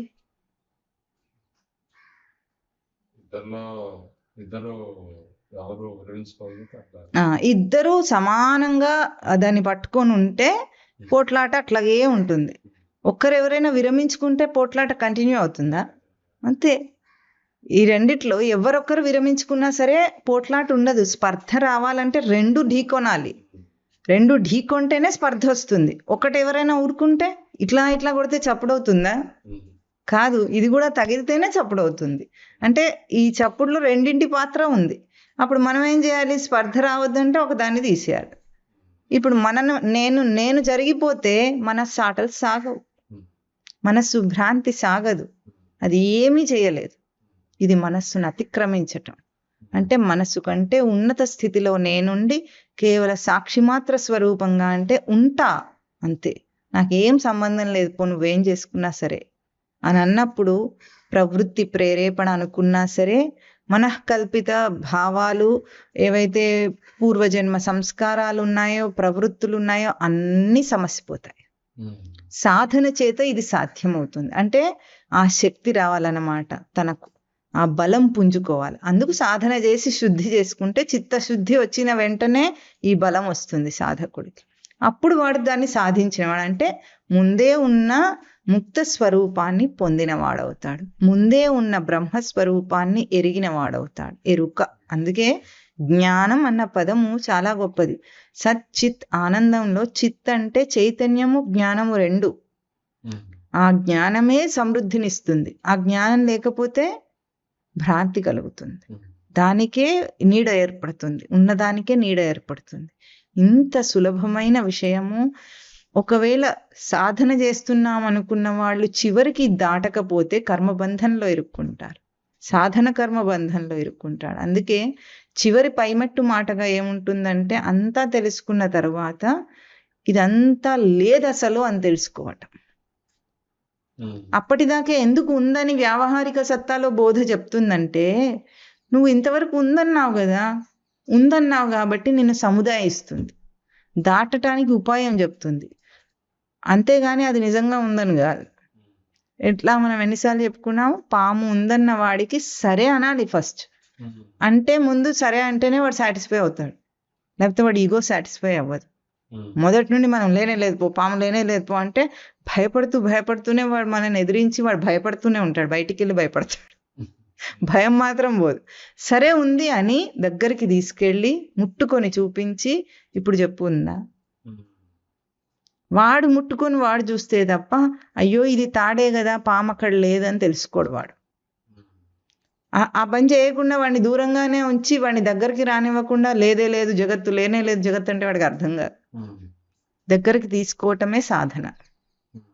సాధన ప్రిస్క్రిప్షన్ అంటే మనకు సాధనలో ఏవేవైతే నియమాలు చెప్తారో అవి ఎందుకంటే సాధన ప్రిస్క్రిప్షన్ దగ్గరికి తీసుకోవటం అన్నమాట. దగ్గరకు వస్తే వాడికి అన్న అర్థం అవుతాయి, తర్వాత మనం ఏం చెప్పేది ఉండదు. ఒక్కసారి అల్లుకున్నాడంటే, ఆ సాధనకు అల్లుకున్నాడంటే నిజంగా సిన్సియర్గా వాడు ప్రయత్నం చేసేవాడైతే భ్రాంతి తొలగిపోతుంది, భ్రాంతి ఉండడానికి అవకాశం లేదు అక్కడ. ఇది గురువు, శాస్త్రం, దైవం ఎప్పుడూ ఇచ్చే ఉన్న అభయం. ఎప్పుడు ఇచ్చే ఉంది, ఇది తెరిచే ఉంటుంది ఎప్పటికీ.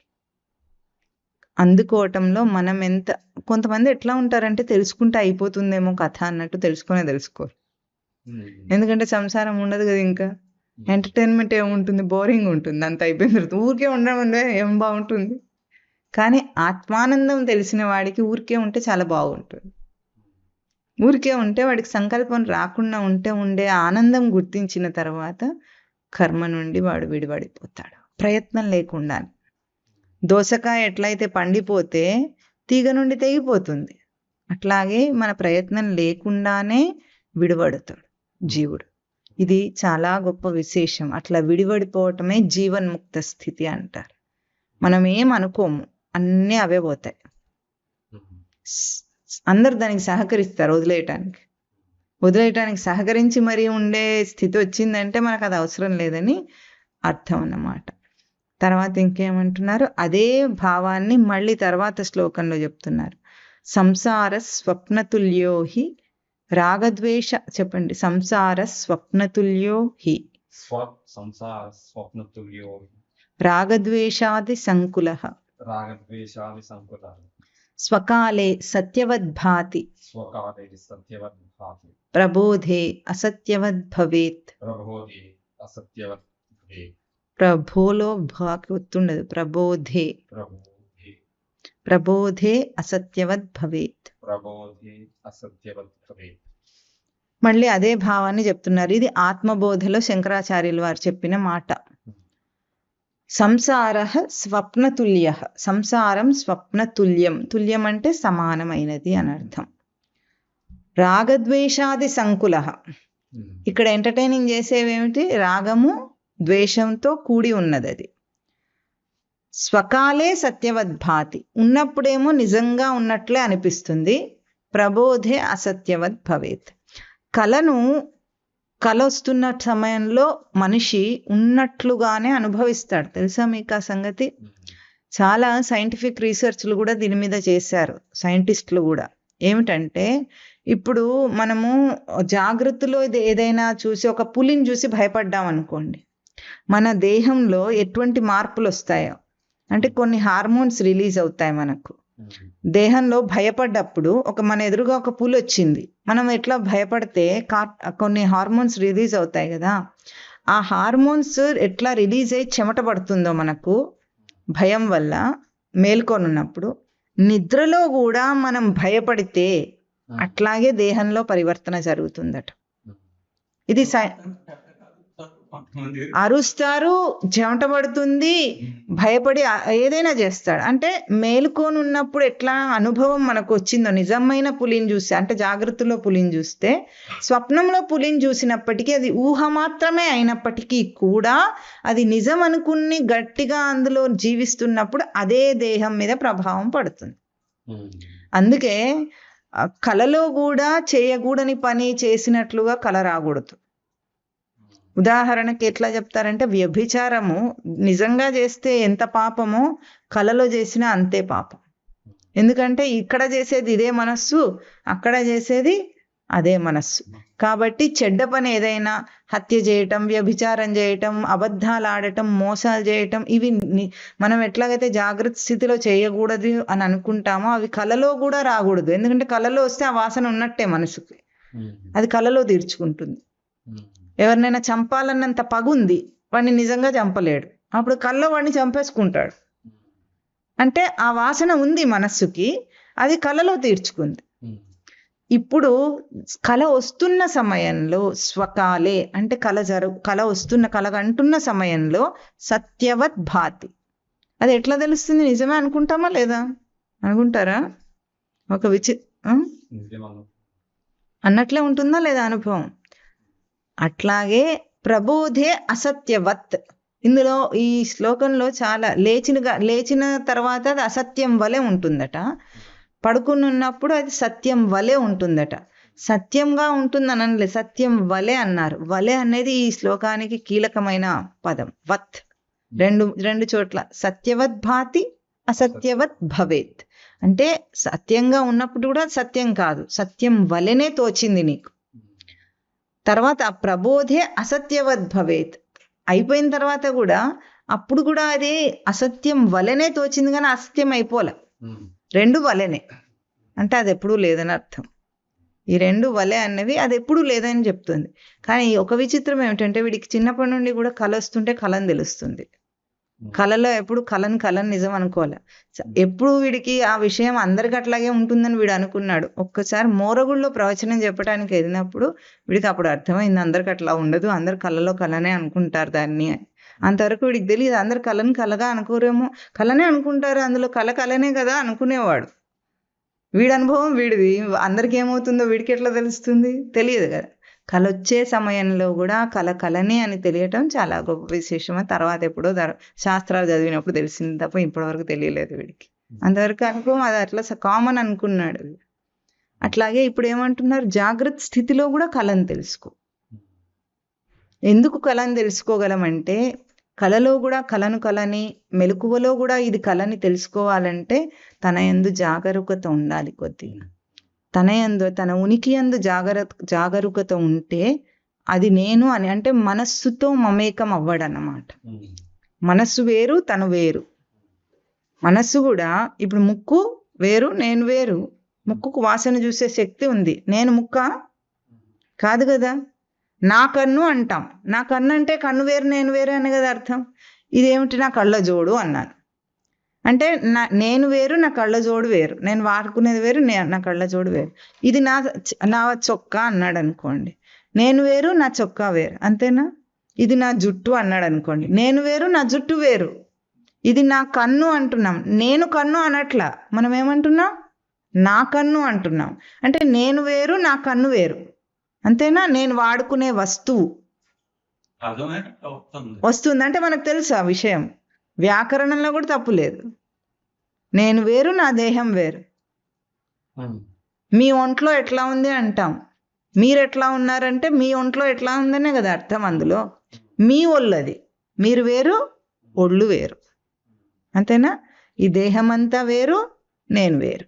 అట్లా ఎట్లాగో మనకు అది గుర్తించగలిగితే ముందు మనసు వేరు, నేను వేరు. నా మనసేం బాగాలేదంటాడా లేదా, నా మనస్సు బాగాలేదంటాడా అంటే నేను వేరు, మనస్సు వేరు అనే కదా అర్థం.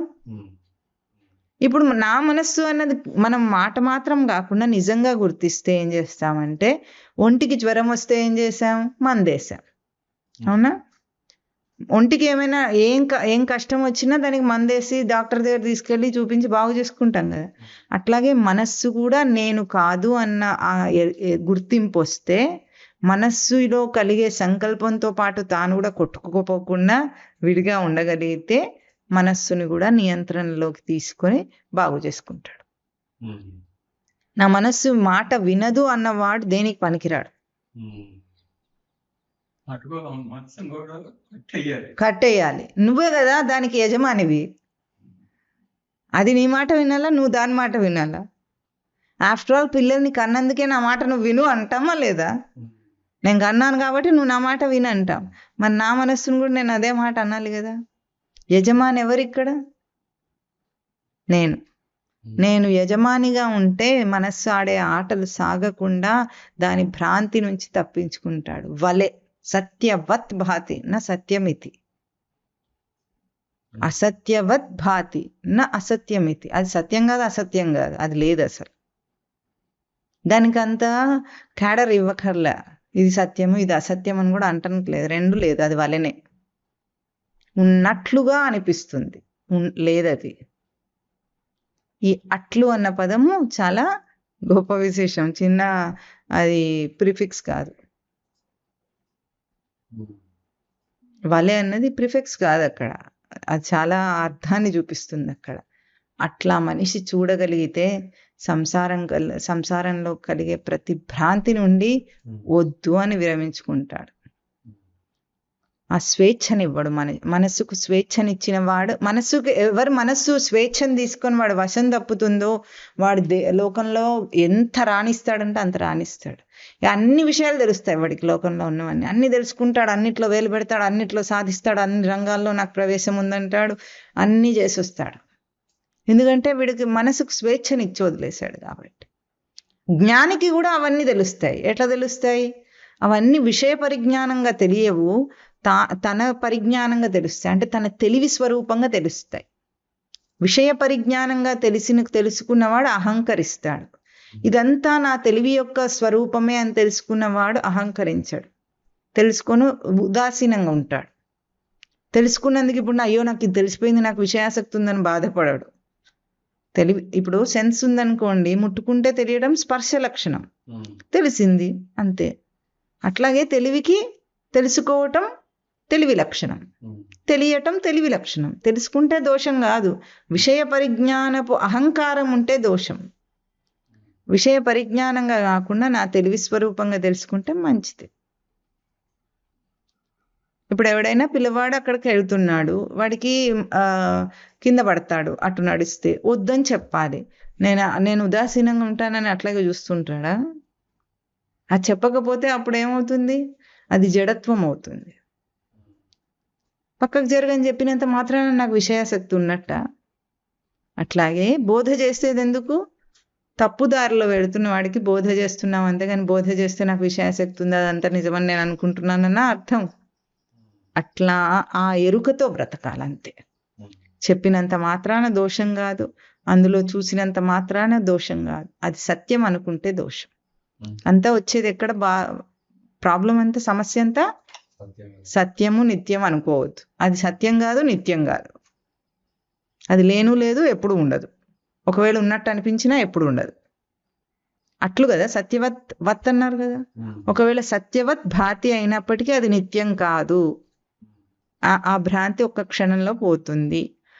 మనకి ఎట్లా ఉంటుంది? ఇది బాగా చెప్తారు కదా, ఎండమావుల్లో నీరు. ఎండమావుల్లో నీరు ఎందుకు కనిపిస్తుంది? మనం గూగుల్ని అడిగామనుకోండి, ఇంత చెప్తుంది దానికి సైంటిఫిక్ రీజన్. ఎండమావుల్లో నీరు ఎందుకు కనిపిస్తుంది ఇంతకు అంటే అది ఒక రిఫ్లెక్షన్ అన్నమాట. సూర్యకిరణాలు పడి అవి రిఫ్లెక్ట్ అయ్యి ఒక యాంగిల్లో రిఫ్లెక్ట్ అయినప్పుడు అది వాటర్ లాగా కనిపిస్తుంది, ఒక ఇల్యూషన్. ఆ పర్టికులర్ యాంగిల్లో వచ్చినప్పుడే, ఆ కోణంలోనే అవి రిఫ్లెక్ట్ అయితే ఆ మిరాజ్ కనిపిస్తుంది అంటారు. దాన్ని మిరాజ్ అంటారు, ఎండమావుల్లోని నీటిని. నిజంగా చెప్పాలంటే ఆధ్యాత్మికంగా దాన్ని విచారణ చేస్తే, ఎండమావుల్లో మీ దగ్గర వెళుతున్నప్పటికీ కూడా మీ దగ్గర బోల్డని నీళ్లు ఉన్నాయనుకోండి, మీ కడుపు నిండా కూడా నీళ్లు ఉన్నాయనుకోండి, ఎండమావుల్లో నీరు కనిపించదు. మీకు తెలుసా సంగతి? ఎందుకంటే మీకు దాహం లేదు కాబట్టి.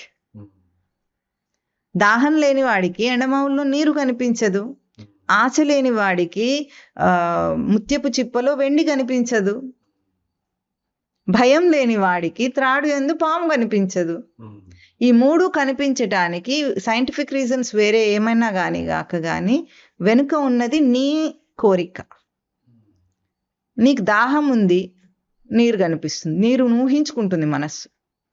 ఆ భ్రాంతి అంతా మనకు సత్యం వల్లే కనిపిస్తుంది, సత్యం వల్లే కనిపిస్తుంది.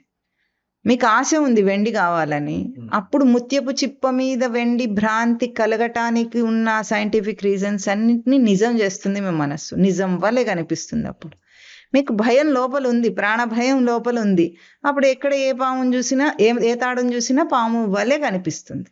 సత్యం ఎందుకు అనిపిస్తుంది? ఒకడికి ఎందుకు సత్యం, ఒకడికి ఎందుకు సత్యంగా లేదు అంటే, వీడికి భయం లేదు కాబట్టి వాడికి సత్యం కాదు, వాడికి భయం ఉంది కాబట్టి వాడికి సత్యం. ఇప్పుడు సంసారం సత్యంలాగా ఎవరికి కనిపిస్తుంది? కోరికలు ఉన్నవాడికి. కోరికయే అన్నిటికీ కారణం. కోరికలున్న మనస్సే సంసారాన్ని కల్పించి భోగాలను అనుభవింపజేసి కోరికలను తీర్చుకోవాలనే భ్రాంతిని సత్యం వలె చూచేటట్టు చేస్తుంది. ఎవరికి కోరికలు లేవో వాడికి ఏ ఆకర్షణలు కూడా సత్యంగా కనిపించవు.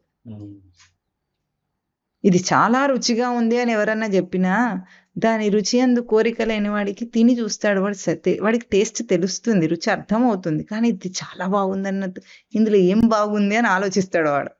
అందరూ అంటున్నారు బాగుంది బాగుందని, చాలా బాగుంది, బ్రహ్మాండంగా ఉంది పదార్థం అన్నారు, అమోఘంగా ఉంది, అద్భుతంగా ఉంది. ఇందులో అద్భుతం అమోఘం అనేది ఎక్కడుందని వాడు చూస్తాడు. వాడికి రుచి తెలుస్తుంది వాడికి కూడా, వాడి నాలుకేం చెప్పబడిపోలే. కానీ ఇందులో అమోఘము అద్భుతము అలాంటి పదార్థాలు ఎక్కడ ఉన్నాయని చూస్తూ ఉంటాడు అనమాట. ఎందుకంటే అవి ఉండవు అందులో. అది ఆశ ఉన్నవాడికి, కోరికలు ఉన్నవాడికి కలిగే భ్రాంతి. ఆశ లేనివాడికి, కోరిక లేనివాడికి చాలా బాగుందనేది ఏదో ఉండదు. వాడికి ఏమైనా ఉంటే ఒక్కటి ఉంటుంది, జ్ఞానికి ఒకటి ఉంటుంది, ఆశ్చర్యం ఉంటుంది. అహోభావం అంటారు. కానీ అహోభావం అంటే సృష్టి పోకడ ఆశ్చర్యం, ప్రకృతి విశేషం ఆశ్చర్యం. చూడండి, లోకంలో మనిషి తయారు చేసిన వాటికంటే ప్రకృతి ఎంత ఆశ్చర్యకరంగా ఉంటుంది. ఒక బీజం నుండి జీవం పుట్టినప్పుడు కలిగే ఆశ్చర్యము అది జీవాన్ని దర్శించిన వాడికే వస్తుంది. ఏదో మొక్క మొలిస్తే మొలిచింది అన్నట్టు అందరు రైతులు చూస్తూనే ఉంటారు, వాళ్ళకి అంత ఆశ్చర్యం కలుగుతుంది ఏమిటి. Take it for granted. విత్తనం వేస్తే మొలక వచ్చేస్తుంది కదా అనుకుంటాడు. మొలకను ఎట్లా చూస్తున్నాడు? కమోడిటీ లాగా చూస్తున్నాడు. ఎందుకంటే దాని నుండి రాబడి వస్తుంది కాబట్టి. అంతేనా? పంట బాగా విత్తనాలు వేస్తే పంట బాగా వచ్చింది, ఎట్లా చూస్తాడు ఆ రైతు? రాబడి చూస్తాడు. వాడికి రాబడి కనిపిస్తుంది, కానీ పంట అసలు ఎట్లా పండుతుంది, ధాన్యం ఎట్లా తయారవుతుంది అన్న ఆశ్చర్యం ఎక్కడ కనిపించింది వాడికి? ఇంతమంది రైతులు ఉన్నారు, ఎప్పుడన్నా ఆశ్చర్యం కనిపించిందా? జీవం ఎట్లా వస్తుంది? ఒక విత్తనం నుండి అనేక విత్తనాలు ఎట్లా వస్తున్నాయి? అసలు ఈ ప్రక్రియ వెనకాల ఉన్న ఆ ఆశ్చర్యకరమైన సృష్టి రచన ఏమిటి? ఏం డిజైన్ ఉంది అందులో? అదేం కనిపించదు, అది జ్ఞానికి కనిపిస్తుంది. ఒక పువ్వు వచ్చిందంటే ఆ వికాసం అన్నమాట. ఆ చెట్టులోని వికాసం పువ్వు రూపంలో కనిపిస్తుంది, వ్యక్తమవుతుంది. ఎంత ఆశ్చర్యం అది! పువ్వు నుండి వాసన రావటం ఎంత ఆశ్చర్యం! వాసన ఎట్లా, పరిమళం ఎట్లా వస్తుంది? ఇదంతా సృష్టి డిజైన్, మనిషి చేసుకున్న డిజైన్లు కావు. దాన్ని మళ్ళీ నేను గ్రహిస్తున్నాను. నా ఆఘ్రాణం, నా వాసన అనే శక్తి దాన్ని గ్రహించగలుగుతుంది. ఇక్కడ ఎంత రచన ఉంది! ముక్కు మూసుకుంటే మనకి ఏది తెలియటం లేదే. ముక్కు బాగా పనిచేస్తూ ఉంటే ఇంత దాన్ని కూడా ఆస్వాదన చేయగలుగుతున్నాం. రుచిని ఎప్పుడన్నా రుచి తెలుసుకొని ఇది బాగుందనటమే కానీ రుచి అనే ఆస్వాదన శక్తి నాకు ఎంత బాగుందని ఆశ్చర్యపోయాడా? ఈ దేహం ఎంత రచన, ఇంత మంచి రచన, ఈ ఆశ్చర్యం ఉంటుంది కానీ ఆకర్షణ ఉండదు జ్ఞానికి. ఆశ్చర్యం, అహోభావం ఉంటుంది. నేను అన్న ఈ స్మృతి దేహం ద్వారా వ్యక్తమవుతుంది. నేనున్నానన్న స్మృతి మనస్సు ద్వారా గ్రహింపుకొస్తోంది. నేనున్నానన్న స్మృతి బుద్ధి ద్వారా వ్యక్తమవుతుంది. ఈ పరికరాలన్నీ చాలా ఆశ్చర్యకరంగానే ఉంటాయి. ఇది అహోభావం, కృతజ్ఞతాభావం, సృష్టి రచన పట్ల కృతజ్ఞతాభావం.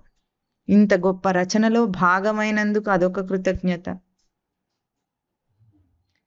మామూలుగా అయితే దీన్ని ఏమంటారు, వైష్ణవ సంప్రదాయంలో అయితే స్వామి సేవకుడిగా, దాసుడిగా నేనున్నందుకు నేను చాలా గొప్ప విశేషంగా భావిస్తున్నాను అని అంటారు. మీ సేవ చేయడానికి నన్ను పెట్టుకున్నాను. అట్లాగే సృష్టిలో అద్వైత వేదాంత అయితే సృష్టి రచనలో నేను ఒక భాగమైనందుకు ఆనందిస్తాడు. ఇది మనస్సు యొక్క భ్రాంతిని తొలగించగలిగిన జ్ఞానం, ఎరుక వలేనే కనిపిస్తుంది. కోరిక లేకపోతే ఏది నిన్నేం చేయలేదు. కావాలని అనకు, ఏది నిన్ను కష్టపెట్టదు. కావాలని అన్నంటే అన్నీ కష్టపెడతాయి. ఆ కోరికయే మూల కారణం, భ్రాంతికి మూల కారణం, సత్యం వలె కనిపించటానికి మూల కారణమైంది తన లోపలున్న కోరిక. ఈ కోరిక ఎటువంటిది? ఆత్మప్రకాశమును అందుకోలేని మనస్సు అన్య ప్రకాశాన్ని అందుకుంటుంది. ఆత్మప్రకాశాన్ని అందుకుంటే అదే ఆత్మకామం. ఆత్మప్రకాశాన్ని అందుకోలేని మనస్సు ఏం చేస్తుంది? రోడ్డు మీద పడుతుంది, అన్య ప్రకాశాల వెంటబడుతుంది. అది కోరికై తనని ఇంత భ్రాంతికి గురి చేస్తుంది. కనుక బాగా తెలుసుకోమంటుంది ఏమిటి? సంసార స్వప్నతుల్య, రాగద్వేషాది సంకుల. బాగుంది బాగలేదు, కావాలి వద్దు, ద్వంద్వాలను క్రియేట్ చేస్తుంది, ద్వంద్వాలను కల్పిస్తుంది. ఏదైనా ఒకదాన్ని చూసి బాగుంది బాగలేదు అనకుండా ఉండలేడు. మనకు సరిపోయింది సరిపోలేదు అనాలి, అంతే. అంటే మన వసతికి సరిపోయింది, లేకపోతే సరిపోలేదు, ఇంతేగాని బాగుంది బాగాలేదు అనేది అందులో లేదు. లేని జగత్తును మనం దానికి ఇవ్వద్దు. ఇది ద్వంద్వాతీత ప్రవర్తన. సంసారం సత్యం అనుకుంటే ద్వంద్వాలను కల్పిస్తుంది. సత్యం అనుకోకపోతే, కోరిక లేకపోతే నిన్నెవ్వరు ఏం చేయలేరు. భ్రాంతి కూడా ఏమీ చేయలేదట. దీన్ని ఏమంటున్నారంటే తర్వాత భగవద్గీత శ్లోకంతో ఈ సంసార వైరినే నమః అన్న నామానికి ఒక ముగింపు ఏమంటున్నారు, అశ్రద్ధధానాః పురుషాః ధర్మస్యాస్య పరంతప అప్రాప్య మాం నివర్తంతే మృత్యు సంసార వర్త్మని. ఇందులో ఇక్కడ ఈ ధర్మమునందు అస్య ధర్మస్య అంటే అస్య ధర్మస్య అశ్రద్ధధానాః పురుషాః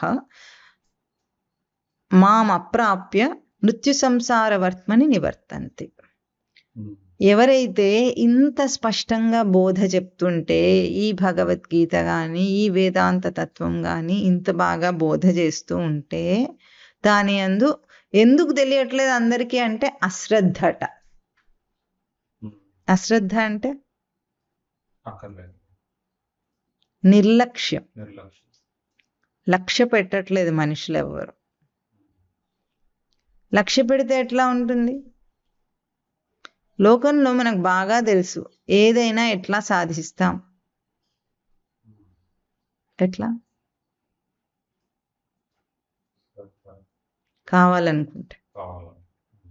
కావాలనుకుంటే చేస్తారో లేదా? ఏదైనా చేస్తే అవుతుందా లేదా?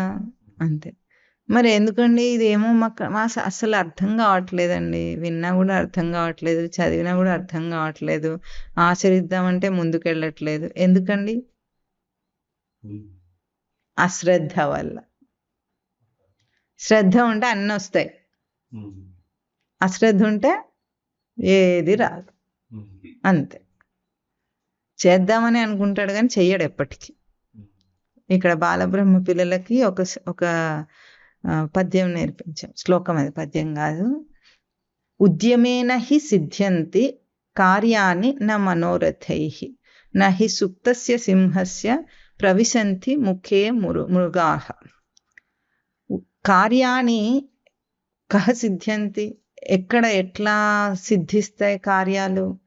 ఉద్యమేన అంటే మొదలు పెడితే ఏదైనా అవుతుంది. నా మనోరథైః, మనస్సులో అనుకుంటే అవుతాయా, చేస్తే అవుతాయా? సింహం అట ఆకలేస్తుంది, పడుకొని ఉందట. జింక పిల్ల దాని నోట్లోకి అదే వచ్చేస్తే బాగుండని ఆలోచిస్తుందట. అట్లా అవుతుంది ఎక్కడన్నా?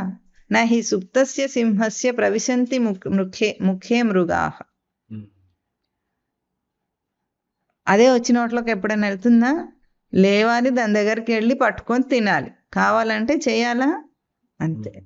అట్లా చేస్తేనే ఏదైనా అవుతుంది కానీ మొదలు పెడితే అవుతుంది. మొదలు పెట్టకుండా ఎన్ని ప్లాన్లు తీసుకున్నా ప్లాన్లోనే ఉంటుంది అది. అంతేనా? అది బయటికి మాత్రం రాదు.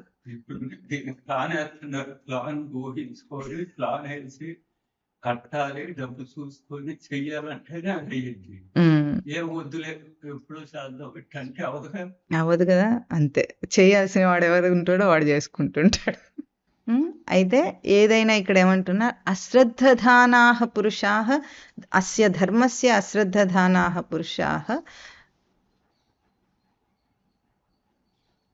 అప్రాప్య మాం, నన్ను పొందని వాడై. ఇక్కడ ఏమిటంటే పొందుట అన్న పదం వాడుతుంది శాస్త్రం. పొంది అప్రాప్త ప్రాప్తం కాదు, ప్రాప్త ప్రాప్తం. ఇది అంటే పొందకుండా పొందబడింది కాదు, పొందబడింది అని. అంటే ఉన్నదానినే మళ్ళీ పొందకుండా ఎప్పుడవుతాడంటే లక్ష్య పెట్టకపోతే, చూసుకోకపోతే, ఇంట్లో ఉందని తెలియకపోతే పొందినవాడు కాదు. ఇది నిర్లక్ష్యం. అంటే అంగట్లో అన్నీ ఉన్నా అల్లున్నోట్లో శని ఉందట. ఎందుకు? అల్లున్నోట్లో శని అంటే నోరు మంచిది కాదని అర్థం. అక్కడ నోరు మంచిదైతే ఊరు మంచిది అవుతుంది, అంతే కదా. దీనికి కూడా ఒక శ్లోకం చెప్పాం పిల్లలకు. ప్రియ ప్రియవాక్య ప్రధానేన అంటే మంచి మాట మాట్లాడితే అందరికీ బాగుంటుంది కదా, ఆ మంచి మాట మాట్లాడితే పోతుంది కదా, ఎందుకు ఇప్పుడు అంత కసురుకొని మాట్లాడటం అంటుంది ఆ శ్లోకం. అది కూడా పిల్లలకు నేర్పించాడు వీడు. మాట కొంచెం మృదువుగా కోమలంగా ఉంటే మనకు కష్టం వచ్చిందా? కసురుకుంటేనే బాగుంటుందా? అది కూడా కష్టమే. మనిషికి ఆస్తి పోయినట్టు ఉంటుంది వాడికి మాట నెమ్మదిగా చెప్పాలంటే. కాబట్టి అశ్రద్ధయే అన్నిటికీ కారణం అంటుంది భగవద్గీత. ఎందుకంటే ధర్మం పట్ల అశ్రద్ధ కలిగింది వీడికి. ధర్మం అంటే తను ధరించగలిగింది ధర్మం. ధారణాయ శక్యమితి ధర్మ. ఏది ధరించగలుగుతావో దాన్ని అందే అశ్రద్ధ, ధరించలేని విషయములందు మాత్రం చాలా శ్రద్ధ. వీడికి చాలా ఆశ్చర్యంగా ఉండేది ఏమిటంటే, సాధనకేమో సమయం లేదంటారు, సాధనకు శ్రద్ధ ఉండదు కదా.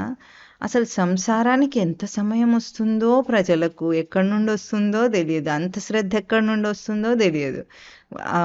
త్రికరణ శుద్ధిగా సంసారంలో ప్రవర్తిస్తారు. మనోవాక్కాయములను అందులో పెట్టి, మనస్సు వాక్కు కాయం అంటే దేహము మనస్సు వాక్కు అన్నీ దాంట్లోనే లీనమై పనిచేస్తారు మనుషులు. అప్పుడు ఎంత శ్రద్ధ వస్తుందో, ఎంత శక్తి వస్తుందో లోపల నుండి వాళ్ళకు. ఇవన్నీ ఎక్కడి నుండి వచ్చినాయో. అదే మనం ఏదైనా చదువుమని కూర్చొని వినమని చెప్తే నీరసం వచ్చేస్తుంది మనిషికి. వాడికి ఎంతసేపటికి అక్కడ నిలవదు. వాడికి బాధగా ఉండి నాకు అస్సలు ఓపిక లేదు, నీరసంగా ఉందంటాడు మనస్సు. ఆ నీరసం ఏమిటి? మనస్సుకు అశ్రద్ధయే దేహం మీద నీరసం. దేహం వీక్ అవ్వటం వేరు, నీరసం రావటం వేరు. నీరసించిపోవటం అంటే నిస్పృహ. దేహం బలహీనపడటం అంటే దేహేంద్రియాలు బలహీనపడతాయి. అప్పుడు కూడా చేసే శక్తి వాడికి లోపల నుండి ఉత్సాహం ఉంటే వాడు ఏదైనా చేయగలుగుతాడు, అతిక్రమించి చేస్తాడు. కానీ నిస్పృహ రావటం ఎప్పుడు వస్తుంది? ఆ పని మీద శ్రద్ధ లేనప్పుడు వస్తుంది. సంసారం మీద శ్రద్ధ లేకపోతే సంసారం మీద నిస్పృహ వస్తుంది. సాధన మీద అశ్రద్ధ అయితే సాధన మీద నిస్పృహ వస్తుంది. మనకు దేని మీద నిస్పృహ వస్తుందో చూడండి, చూసుకుంటే మనకు దాని మీద శ్రద్ధ లేదని అర్థం. అంతే. లోకంలో విషయాల మీద అశ్రద్ధ వస్తే మంచిదే, నిస్పృహ వచ్చినా కూడా మంచిదే. తగులుకోకుండా ఉంటాడు కావాలని. దాన్ని ఏమంటారు స్వామివారు? తగుదునమ్మా అని బయలుదేరతాడు. తగుదునమ్మా అని సంకల్పాలు చేసి తగుదునమ్మా అని ఏదో చేసేసి అన్నీ ఉద్ధరించేద్దామని అనుకుంటుంటాడు. కనుక అశ్రద్ధ అనేది మనిషికి ఉండకూడదు. బాగుపడాలి అంటే శ్రద్ధ. శ్రద్ధకు ఈ రూపాలు ఏమిటి అంటే, అనుకున్నది ఒక ప్రణాళిక ప్రకారంగా ఎప్పటికప్పుడు చేయటం. అసలు లోకంలో ఎవరైనా సరే, మొన్న మనం బాలబ్రహ్మ క్యాంప్లో పిల్లలకి చాలామంది successful personalities in different fields అంటే అన్ని వేరు వేరు రంగాలలో ఒక సాధించిన వాళ్ళను, ఉన్నత స్థాయికి ఎదిగిన వాళ్ళని చూపించాము. అన్నిట్లో కామన్ పాయింట్ ఒకటే, ఏమిటి? వాళ్ళు ఎప్పటికప్పుడు ఏది అనుకుంటారో అది కార్యరూపంలోకి తీసుకొస్తారు. దాని మీదనే దాన్ని వాళ్ళ పురోగతికి వాళ్ళే ముందరకాళ్ళ బంధాలు వేసుకోరు. అంటే ఏదైనా సరే తన లక్షణాలే తమోగుణ లక్షణాలు. అశ్రద్ధ తమోగుణ లక్షణం. అనుకున్నది ఇప్పుడు చెయ్యాలి, ఎప్పటికప్పుడు పూర్తి చేసుకుంటే ఇంత పోగు కాదు. అట్లాగే సాధన కూడా ఎప్పటికప్పుడు ఏది ఆచరించామో ఆచరించిన దాంట్లో తన వృద్ధి చూసుకోవాలి. ఏదో మెకానికల్గా చేస్తే సాధనలో కూడా ఎదగడు మనిషి. ఎందుకంటే ఏం చేస్తున్నాడో వాడికి తెలియట్లేదు, ఏం వస్తుందో కూడా వాడికి తెలియట్లేదు. అది ఎప్పుడు కూడా ఉండాలి మనిషికి. ఈ ప్రవర్తనలో నేను ఎట్లా ఎదుగుతున్నాను, ఈ పనిలో నేను ఎట్లా ఎదుగుతున్నాను, ఎట్లా పతనం కూడా అవుతున్నాను, పతనం కూడా చూసుకోవాలి. కింద పైన పడుతూనే లేస్తూనే కదా వెళుతుంటాడు. కనుక ఆ శ్రద్ధ లక్షణాలు ఏమిటి? లోకంలో నియమబద్ధంగా ఏ పనినైనా చేయటం, ప్రణాళికాబద్ధంగా చేయటం, అది శ్రద్ధ లక్షణం. ఈ మనిషికి వీడికి దీని మీద చాలా శ్రద్ధ ఉంది అని మనం ఎప్పుడు అంటాం? ఇప్పుడు బాలబ్రహ్మలోనే వీడికి తెలుస్తుంది. ఏ శ్లోకం నేర్పించినా సరే మళ్ళొచ్చే వారానికి వాళ్ళు నేర్చుకుంటుంటే ఎంత ముద్దుగా ఉంటుంది. ఎంత చెప్పినా నేర్చుకోకపోతే ఇక అసలు వాడికి చెప్పాలనే అనిపించదు ఎవరికైనా, అంతే కదా. వాడికి శ్రద్ధ లేదని అర్థమైపోతుంది. ఏదో మొక్కుబడికి వస్తాడు, మొక్కుబడికి నేర్చుకుంటాడు. అట్లా మొక్కుబడికి వచ్చే వాళ్ళని తీసేశాడు వీడు మొత్తం అందరిని. మీరు రాకండి అని చెప్తున్నాడు. ఊరికే కౌంట్ కోసమే ఉంటారు వాళ్ళు. ఎందుకు? శ్రద్ధగా నేర్చుకున్నవాడు ఒక్కడైనా సరే వాడికి చెప్తుంటే ఉత్సాహం ఉంటుంది. ధారణ చేస్తాడు వాడు. ధారణ అదే ధర్మం. ధర్మం అంటే ఏదో కాదు, ధారణ చేయగలిగింది ధర్మం. తననే ధారణ చేస్తాడు. తన రూపంలోకి దాన్ని తీసుకుంటే కానీ లోపలికి వెళ్ళదు అది. అందుకే లోకంలో ఇటువంటి మంచి క్వాలిటీస్, మంచి లక్షణాలను చూపిస్తున్నాడంటే వాడి లోపల ధారణాశక్తి ఎంత ఉందంటే వాడు దాన్ని చైతన్యవంతం చేయగలడు. ఎంత చెప్పినా ధారణ కాలేదంటే వాడి లోపల తనని చైతన్యవంతం చేసుకోవట్లేదని అర్థం. కనుక ఎప్పుడైనా శ్రద్ధ లక్షణం ఎట్లా ఉంటుంది చూస్తే అర్థమైపోతుంది. వాడు పని చేసే తీరుని బట్టి అర్థమవుతుంది. నేను ఎంత చేసినా అది కాలేదు అంటే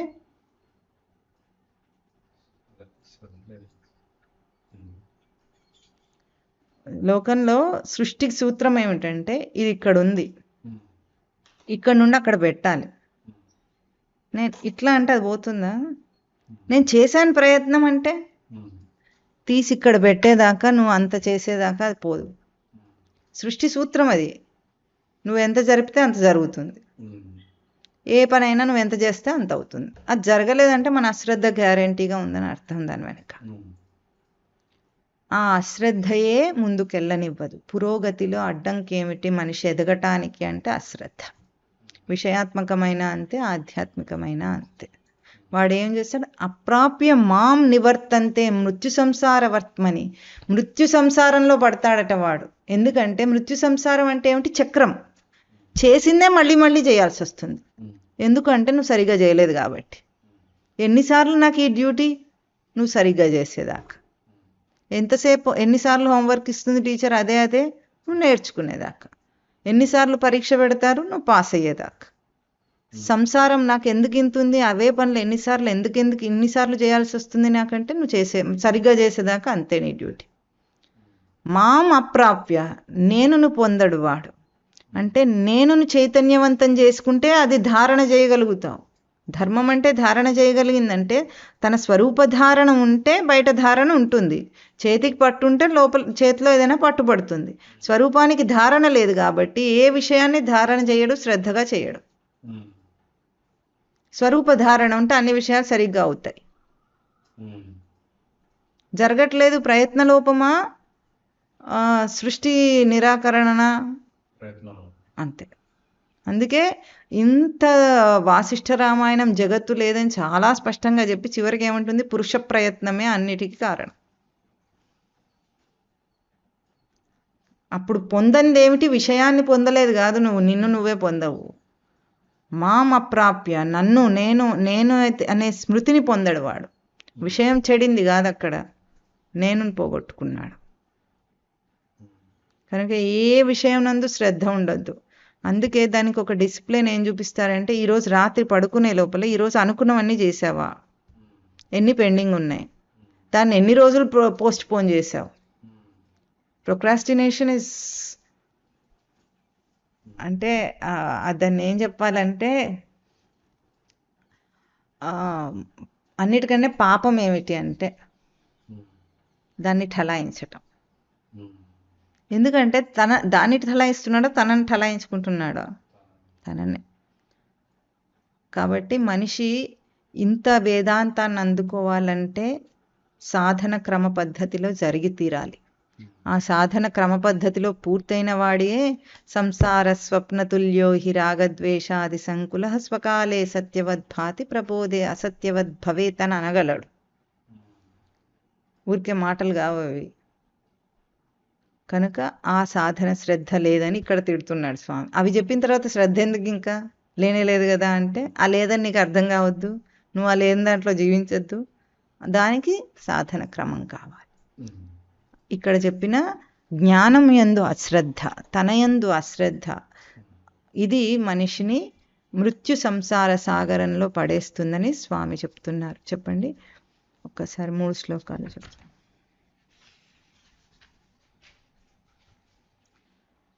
తవ హితం ఏకం వచనం వక్ష్యే, తవ హితం एकं वचनं पक्षेत् शृणु सुखकामो यदि सततं शृणु सुखकामो यदि सततं स्वप्ने दृष्टं सकलं हि मृषा स्वप्ने दृष्टं सकलं हि पुरुषा जागृति च स्मर तत्त्वदिति जागृति च स्मर तद्वदिति ॐ संसारवैरिणे नमः। ॐ संसारवैरिणे नमः।